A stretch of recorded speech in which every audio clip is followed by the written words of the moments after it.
తాకట్లో ఉన్న మీ బంగారాన్ని విడిపించి ఆ రోజు ఆన్లైన్ రేటుకి కొంటాం. Sharma gold company.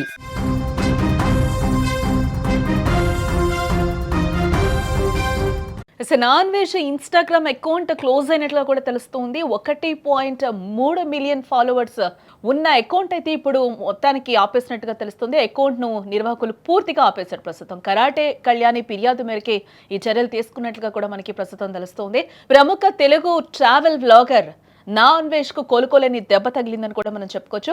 గత కొన్ని రోజులుగా సోషల్ మీడియాలో వివాదాస్పద వ్యాఖ్యలతో వార్తలు నిలిచిన అన్వేష్ కు సంబంధించిన ఇన్స్టాగ్రామ్ ఖాతా నిర్వాహకులు అయితే పూర్తిగా నిలిపివేశారు.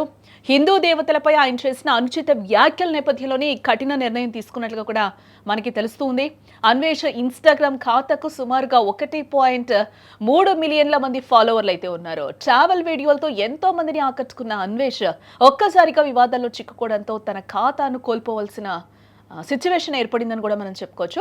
మెటా సంస్థ నిబంధనల ప్రకారం విద్వేషపూరిత ప్రసంగాలు లేదా మతపరమైన మనోభావాలను దెబ్బతీసే కంటెంట్ ఉన్నందున ఈ అకౌంట్ అయితే క్లోజ్ చేసినట్లుగా అయితే చెప్తూ ఉన్నారు. ఏ వ్యవహారంలో నటి కరాటే కళ్యాణి పాత్ర కీలకంగా మారిందని కూడా ఇక్కడ మనం చెప్పుకోవాలి. అన్వేష్ హిందూ దేవతలను కించపరిచేలా మాట్లాడారంటూ కూడా ఆమె పంజగుట్ట పోలీస్ స్టేషన్లో ఫిర్యాదు చేయడం జరిగింది. ఏ ఫిర్యాదును సీరియస్ గా తీసుకున్న పోలీసులు తక్షణమే దర్యాప్తును ప్రారంభించారు.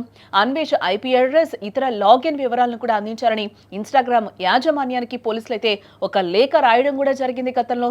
ఆ లేఖ ఆధారంగానే ఇన్స్టాగ్రామ్ ఈ చర్య తీసుకున్నట్లుగా కూడా ప్రస్తుతం మనకి తెలుస్తుంది. కేవలం సోషల్ మీడియా ఖాతా రద్దు కావడమే కాకుండా అన్వేష్ పై తీవ్రమైన క్రిమినల్ కేసులు కూడా ఇప్పటికే నమోదు చేశారు పోలీసులు.